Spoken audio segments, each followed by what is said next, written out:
coronavirus. The numbers were going to be very low. Don't let them tell you that these draconian measures are why they are low. They made a mistake. Well, this week, a video came out from a world-renowned biomathematician, modeler, Knut Wittkowski. He came out and there was a 1-hour video out there that was extremely compelling, complaining about the fact that why aren't mathematicians involved in this process? Why was it just virologists and MDs? What does the WHO actually know? Was the imperial model totally off, and how long ago did mathematicians know it? I had the opportunity to sit down and talk to Knut Wittkowski yesterday. Let me just show you some of this guy's credentials so we have a sense of who we're talking about. This is the founder of ASDERA, former head of biostatistics, epidemiology, and research design, Center for Clinical and Translational Science at the Rockefeller University, former senior research associate, biometrician, consultant of the New York Academy of Medicine, associate HIV Center for Clinical and Behavioral Studies, guest researcher, Centers for Disease Control, DCS, Medical Biometry, University of Tübingen, and PhD Computer Science, University of Stuttgart. This guy has more letters around his name and background. That's why what he is saying really, really is so powerful. And it is aligning with, as I told you, there is no longer scientific consensus in the world. And there is certainly not mathematical consensus. And that's what I got to when I sat down and had this conversation with Knut Wittkowski. I hope you enjoy it. You better be ready to take notes. Grab your pen, grab your paper. I think you're about to get a huge dose of what sounds a lot like sense. I want to thank you for taking the time. My pleasure. You're kind of an immediate internet sensation right now. You wrote a paper recently discussing what you think might be a better approach to COVID-19. Currently, we are all locked down around the world, different variations of it. I think Sweden is the only nation I know of that actually, has avoided any sort of form of lockdown. But in your paper, you described what you thought would be the best approach. Could you go ahead and explain that to me? How do you think we should be dealing with COVID-19? Well, we shouldn't really deal with it. We should just let nature take its course. And the only thing we should do is we should try to make sure that the elderly and the vulnerable don't get in contact with people who could be infected. So they should isolate until the whole thing is over, and that shouldn't take more than 4 weeks. There is no evidence around that doing any of these antisocial separation or prohibition or whatever you call it has any effect on the epidemic. With one exception, it flattening the curve, what people try to do, is broadening it. And that means it takes more time. And if it takes more time, in the end, you are putting more people at risk because nobody can, for extended periods of time, follow these draconic strategies or measurements. I'm not against the quarantine if there's really, truly a deadly epidemic for some reason sweeping the planet, but we need to right that ship once we've discovered that the death rate's not what we thought it was going to be. Would you agree with that point, or do you think, was there enough of a panic up front to sort of start a lockdown? Very early on, yes. Very early on, we didn't know anything. But now we have already seen the epidemic in the United States taking half of its course, so it has already peaked. And about 12,000 people have died. Make it another 12,000, that would be 24 or 25,000. That would still be lower than the average number of people dying during a regular flu season. We are, going into a month now of lockdown or more. We're looking at a few more weeks to say in the end of April. How long would this entire thing have lasted had we gone with your approach and just said, hands off, let it run its course like other flu seasons? How long to reach that herd immunity point in your mind? It would be over. We'd already be through it. Yep. The same way it did in China, it did in South Korea, it did in Australia, it did in Austria. We have lots of these examples. This is what the epidemics do. And there is no reason to expect it would be fundamentally different in the United States. It may take a bit more time because the United States is so big, so the virus doesn't get everywhere at the same time. There's a delay of a couple of days before it gets from one place to the other. And therefore it can take a bit more time, but that's not a major factor in the whole discussion. We keep hearing about a second wave, that we now have to prepare for the second wave probably coming in the fall. Do you predict that that's something we should be preparing for? And how do you think we should prepare, if so? We should prepare by stopping the prohibition as soon as possible. And then we have a good chance that there will be no second wave. If there is a second wave, it is because the shutdown was preventing herd immunity to build. And then if the summer is over and people stay more time indoors, then the virus will start spreading again. And the way to prevent that is to let the virus run its course right now and be done with it. What would be your definition of herd immunity? That enough people had contact with the virus to be immune.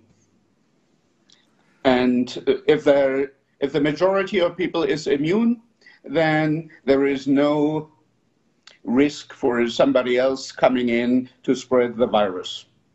And then the epidemic is over. At what point did you break away from believing in the imperial model? How early on did you start suspecting it was wrong? From the very beginning, I never believed in it. Why? Well, because it didn't make any sense. And the problem is some people put out models that have no relation to reality, and then you can prove everything, including the opposite. We should use models that are actually grounded in reality. And if we do that, we get realistic estimates. They can be 10% too high or even 20%, but they will not be off by several orders of magnitude. When you say proper models or using real numbers, I think around the world we assumed that's what was being used. What were these models built on? I have no clue, because I couldn't see any information that would allow me to evaluate what type of model was used, other than it started with M and ended with Odell. No qualified or very few qualified epidemiologists were ever being consulted. It was all virologists and MDs, and they are not really trained in understanding the complex nonlinear systems that drive epidemics and that you have to incorporate in your thinking to make sense of the data. Is there something specific about a respiratory disease that means we should lock down more than other illnesses? Are respiratory diseases more dangerous when we look back historically? The influenza and coronavirus and other respiratory diseases, they all have very similar characteristics. There's nothing different between this coronavirus and previous coronaviruses, and the epidemic looks very much the same as the epidemic of influenza viruses. It's all the same. They come, they say for a moment, and then they drop, and that happens naturally, and it doesn't really require very much of an intervention. Deborah Birx is now saying that they are going to put a code, the death code for coronavirus, on every single person that dies with coronavirus, despite whatever, whether they had some other comorbid issues that could have been deadly. Does that make the job harder for someone like you? Does that hurt our ability to really figure out what happened here if we're coding everything as COVID, even if there's a potential they died of a heart disease or a diabetes or something that was surely going to kill them otherwise this year? Yes, it makes it much more difficult. It's one of the two things that make it difficult. The other thing that makes it difficult is when people are changing the strategy of collecting data in the midst of an epidemic, or changing the definition in the midst of an epidemic.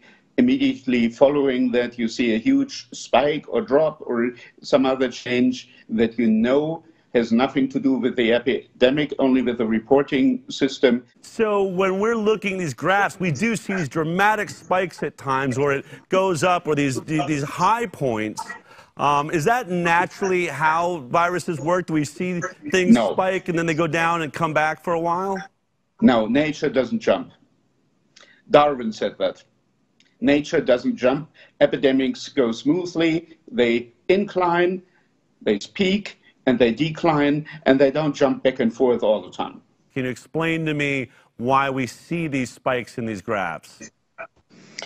Well, if somebody finds, I said that before, a shoebox with reports that should have been reported and wasn't, and then sends the shoebox in, or scans the data or whatever, then suddenly there's a spike. Makes sense. Or if suddenly one day you say this is the official code and everybody goes and grabs all their logs and then codes it, we could see a spike there too. Yes. And we have seen that happen. We have seen that happening in China originally. So they had one of these enormous spikes, and everybody cuts off the graph because otherwise you can't see anything anymore. And then it turned, they changed the definition of what the case is. And actually, they changed it to the worse. And that's now being incorporated into many other strategies, including into what the CDC now advises people, that there should not be a test and an examination whether it was actually the virus that contributed to the death. As long as somebody dies and you find some virus, whether it had an effect or not, it's still being considered a coronavirus disease case, and that is ridiculous, but that's what it is. It makes, as you said, it makes our life much more difficult, but luckily epidemics end fast, so if we can stop the nonsense of the prohibition 100 years after the other prohibition, if we can stop that, then what we will have is the virus will just go within a couple of weeks and it will all be over. When you look at everything you watch on the television right now, it's saying because of this lockdown, you know, we have been able to stave off the inevitable. Now they're talking about next fall. We're going to have to prepare again. Are you concerned that we have turned a corner into a new way to deal with these viruses that could see us in quarantine more often in the future? Okay, the first thing is there is no evidence anywhere in the world that a lockdown had any positive effect. Actually, there's a lot of evidence that it is negative, that flattening the curve prolonged it and prevents herd immunity from building up. And if herd immunity is not building up, then whenever you stop the intervention, you see the epidemic do what it couldn't do before, and that is you see the number of infections or the number of cases rising again. Not as high as it before was, but it would rise again, and then people get scared again, and they start the same thing over again. And this is how you create these rebounds and these waves, and you can keep it going for a year or more just by reinstating doing these lockdowns. So we could be starting a dangerous cycle in your mind? Oh, if we hadn't done this, it would be over.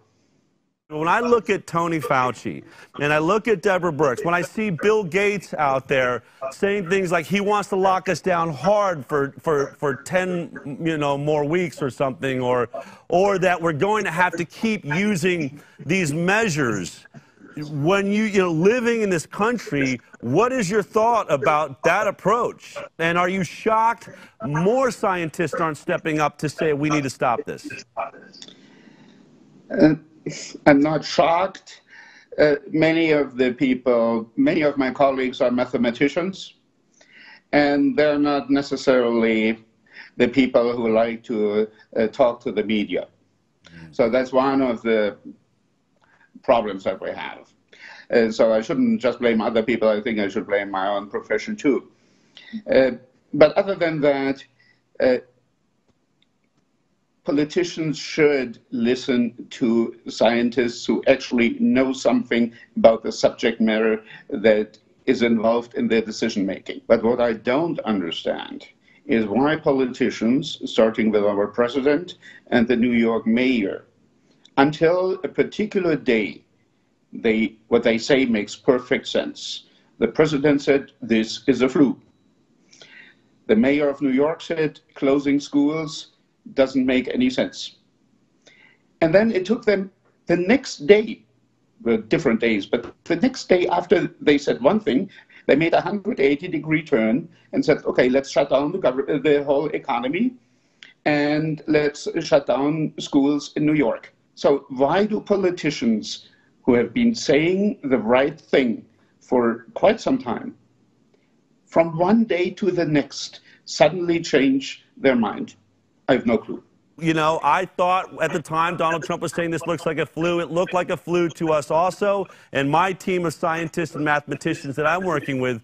But I have to imagine when the head of your health department, or Dr. Tony Fauci, who has been the head of NIAID for, multiple decades, says to you, Mr. President, you're wrong on this. People are going to die. When we're looking at the numbers, we're looking at the potential that millions could die.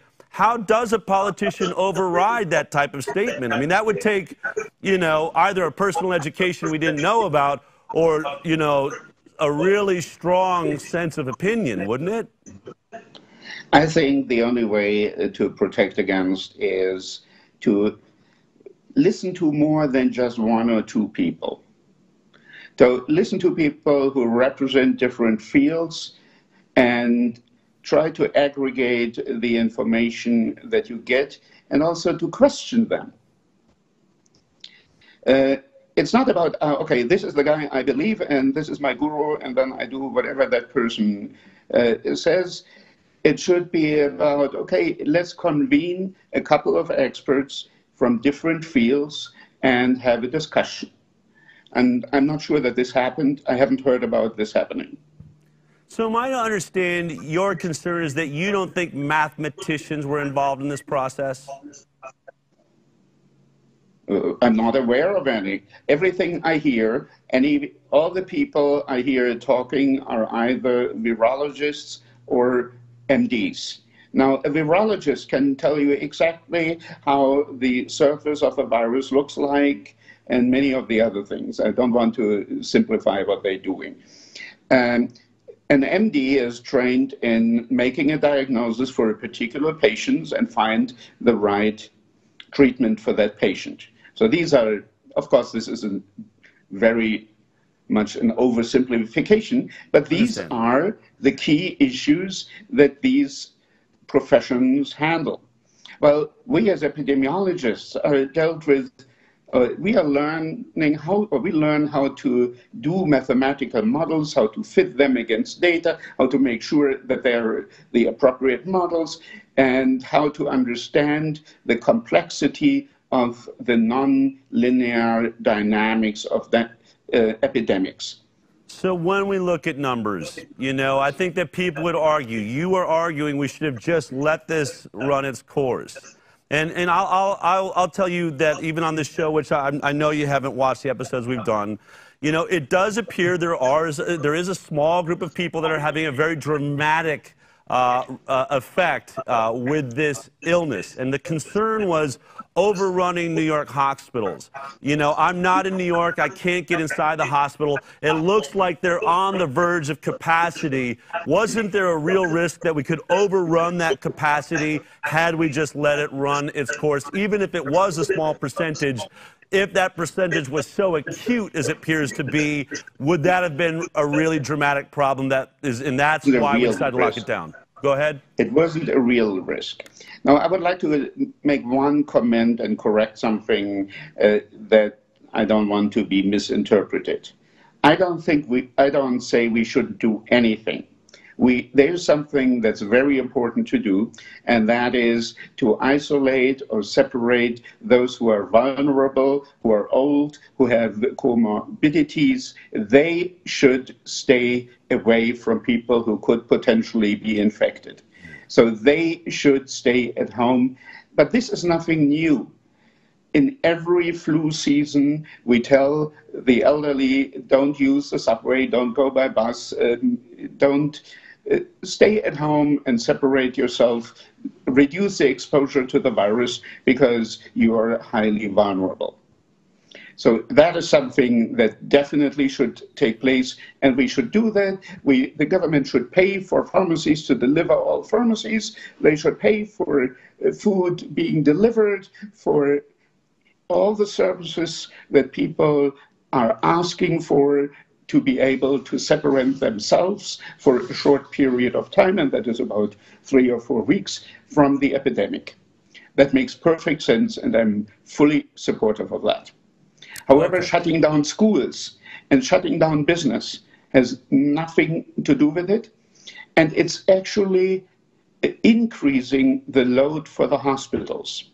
Because if you tell elderly and people with comorbidities to separate, the epidemic is running among the children and the young adults, and they don't need to be hospitalized. They don't need it. They have a minor, either they don't realize anything, or it's a minor thing that happens. Okay, one day your nose is running, or you have a bit of feeling uncomfortable.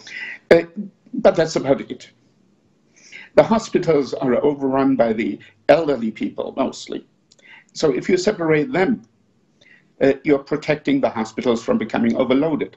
On the other hand, if you prevent the virus from spreading among the youth, the virus stays there longer and is spreading among the elderly and those who have comorbidities. And in the end, you have more people who are dying than you would otherwise have. And I don't think that's a good public health policy.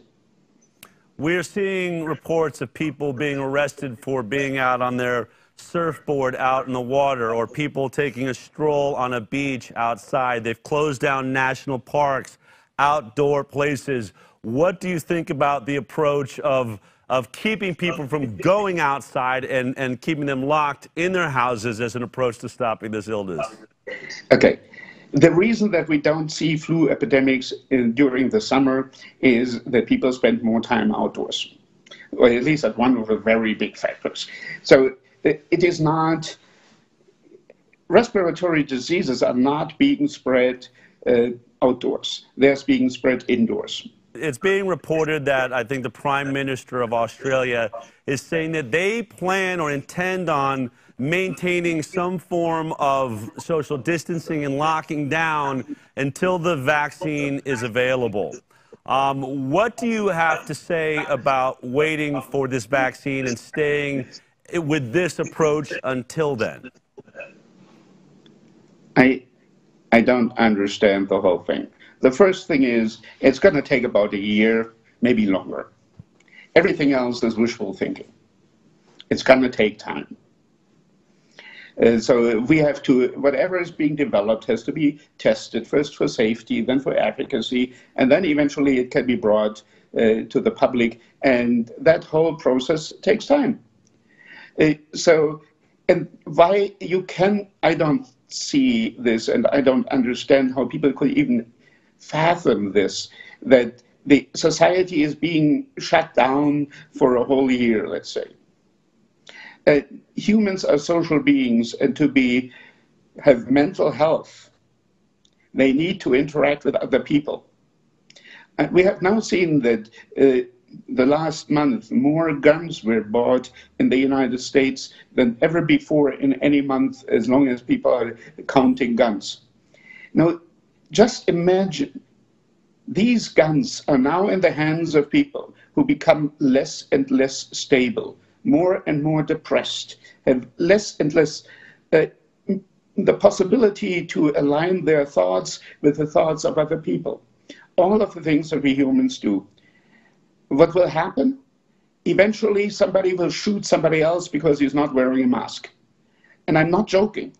I really think that we have already had, yesterday or the day before yesterday, was somebody shot his partner because and then himself because his partner was infected with coronavirus. And things like, if we push the whole society into the realm of insanity, I don't think that will be beneficial to the society. Just because it's the big question going all over the internet, when there is a coronavirus vaccine, will you take a coronavirus vaccine, and why? I usually take vaccine shots, and I will take that vaccine shot too if it has been tested and shown to be both safe and effective. I would take it like every other flu virus. So in a year or 2 years from now, if people have evidence that the coronavirus is about to spread again, then that should be incorporated into the annual flu vaccine and be used. I don't see any problem with that. I'm taking the other vaccines, I would take that as well. In a world where most media and virtually every political leader in the world has agreed with the principle of using social distancing and locking down, we still hear around the world that that will be the approach going into the fall should this illness come back. It seems to me that someone of your stature and background is really putting your career on the line to step forward and make these statements that you're making right now. Can you tell me what has inspired you to write the paper that you're writing, to come on shows like this and try and tell people that you think this approach of locking down the healthy? Now, I think you made a really good point. Let's protect the elderly and the immune suppressed. I agree with that. But why are you taking this risk with your career? I think we, as human beings and as members of society, we have a responsibility. We have the responsibility to do best what we are being trained to do, and that's what I'm doing. Well, I want to thank you for doing it, Knut. It's really nice to be able to believe in scientists that follow the science, and you don't seem to have an agenda with this. At least when we looked into you, I don't know what you would have to gain. But it's refreshing to hear your perspective. And the truth is you're not alone. There are many, many scientists and mathematicians speaking out around the world on this topic. What would be, if you had, a moment to sit down with Donald Trump right now, what would you want to say to Donald Trump? I would say we need to reopen schools immediately. That's the most important thing to do. And then we have to reopen businesses to keep the economy going. The initial assessment, this is a flu, is right, or was right. And because it was right, it still is right, and we should treat it as any other flu. Wow, I mean, that's a powerful statement and testimony by a world-renowned mathematician,